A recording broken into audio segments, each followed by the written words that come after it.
Online loan application na nagpapaloan ng personal loan up to 50,000 pesos. At kahit nga ikaw ay student at unemployed, ay pwedeng-pwede ka daw makapag-loan dito. Hello mga ka-London! Loan dito, loan doon. Panibagong araw, panibagong online loan application na naman ang ating pag-uusapan at re-reviewin. Tara, samahan niyo kung alamin kung ito na ba magiging solusyon sa pera problema natin. At kung bago ka lang sa channel na ito, ay huwag mong kalimutang mag-subscribe at i-click ang notification bell para lagi kang updated sa mga susunod pa nating mga videos. And ayan nga, no, bagong-bagong online loan application na naman itong pag-uusapan natin ngayong araw na pwede nga tayong mag-loan ng up to 50,000 pesos na personal loan.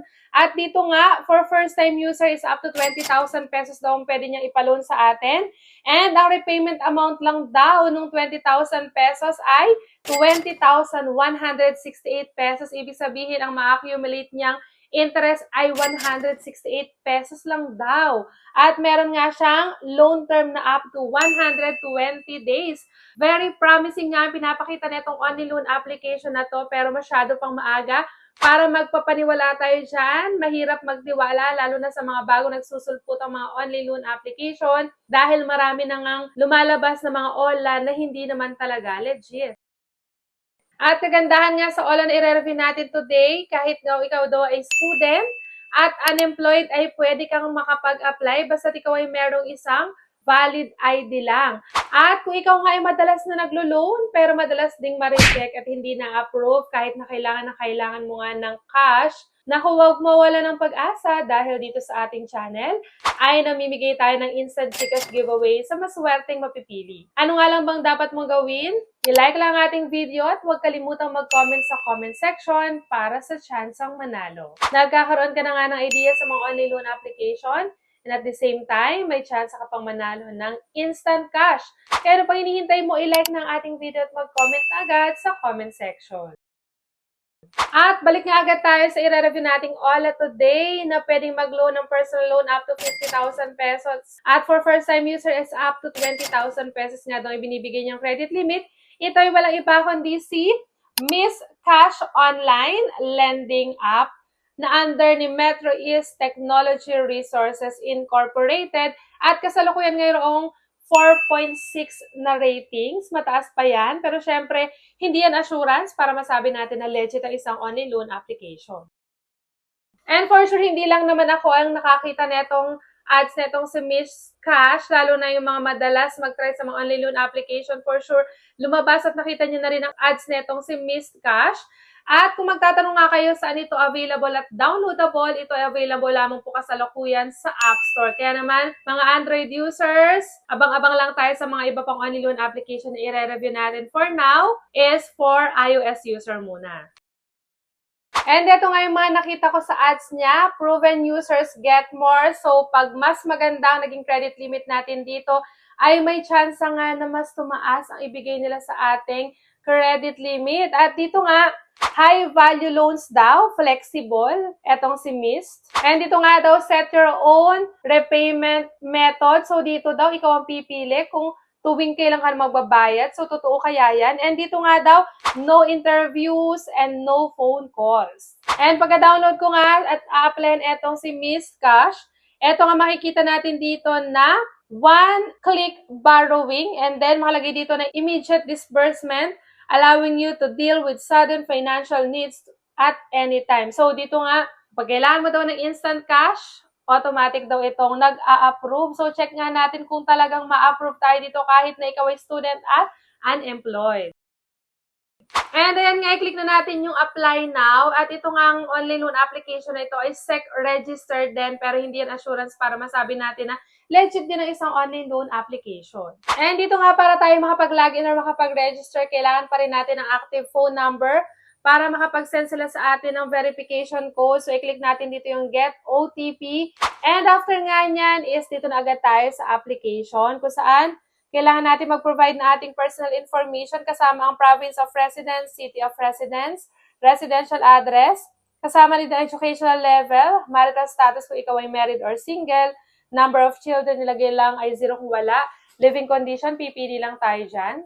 And dito nga sa financial status, dito pipili tayo kung ano ba yung nakalagay sa profession natin, kung tayo ba ay staff, entrepreneur, self-employed, student, retired, and unemployed. So kaya gaya nga ng sinabi ko, kahit ikaw ay student at unemployed, is pwede ka makapag-apply dito. And syempre, hindi pa rin mawawala dyan yung ating company name, company address, ating work information, and then syempre yung ating monthly income at baka dyan nila i-base kung magkano ibibigay sa ating credit limit. And then yung payday mo kung kailan ka sumasahod. And sa contact reference naman, need natin makapag-provide ng 3. And syempre, lagi kong paalala, pakaisiping, mabuti kung sino ilalagay natin. And mas maganda kung alam nila na nilagay natin sila as contact reference sa ating loan para at least kung tawagan man sila ng mga agent ng all, ay hindi na sila magulat at may idea na sila na may chance talaga na matawagan sila, lalo na pag due date na natin at hindi pa tayo nakakabayad. And kagaya ng sinabi ko, one valid ID lang, pwede na tayo makapag-apply dito kay Missed Cash. So, pwede dito ang UMID, National ID, SSS, TIN, passport, driver's license, postal ID, voter's ID, at health card. And sa bank information, pwede pa rin through bank or e-wallet. And then, syempre, ako madalas ko lang ginagamit dyan is GCash. At dito nga, after nating matapos lahat sa ating application, nakalagay na dito si Missed Cash, one-click borrowing, immediate disbursement, allowing you to deal with sudden financial needs at any time. And napakarami po ng product na lumabas dito, 4. So, nandyan si Missed Cash, nandyan si Money Quick, and Peso Fast Loan, at eto si Peso Zone. At syempre, dahil lang in-apply natin si Missed Cash, siya yung ating ikiklik. Pero ang amount, same lang naman from 700,000 pesos to 28,300 pesos. And ayan, i-click na nga natin yung apply dito kay Missed Cash. And ayan, ang bilis na ng application natin dito kay Missed Cash. So dito na agad tayo sa pinaka-exciting part ng ating review at dito na nga natin malalaman kung magkano in-offer niya sa atin. And makikita nyo, tumataginting na 10,000 pesos ang in-offer sa atin itong si Missed Cash. And nakalagay dito na 120 days daw yung loan tenure o yung loan term niya. And yung amount na marireceive daw natin is 9,992 pesos. Ang interest is 320 pesos. Ang service fee ay 8 pesos. So, napakaliit po ng kanyang service fee at ang marireceive daw natin is 9,992 pesos. Medyo familiar itong ibinigay sa ating loan details netong si Missed Cash. And kung mapapansin nyo, yung date of application natin is June 22 at ang due date daw natin is October 22. So, June, July, August, September, October. So, sinasabi talaga dito na up to 4 months ang kanyang loan term dahil sabi niya is 120 days. And ito nga yung kabuang loan details netong si Missed Cash. Kung makikita natin, mahati daw sa 3 pagbabayad. Una, magbabayad tayo ng 3,543 pesos. So, ang repayment date natin is June 29. So, 7 days lang is kailangan na natin magbayad ng 3,000 plus. And second repayment amount natin, same pa rin, 3,543. And ang due date naman natin is after a week ulit, which is July 6. And ang last repayment amount natin na 3,543 ulit ay babayaran naman natin sa July 13. Ibig sabihin, every 7 days at ang total niyan is 21 days. And kung kakomputin nga natin yung 3,543 na 3, ang total repayment amount lang daw natin dito kay Missed Cash is 10,629 pesos.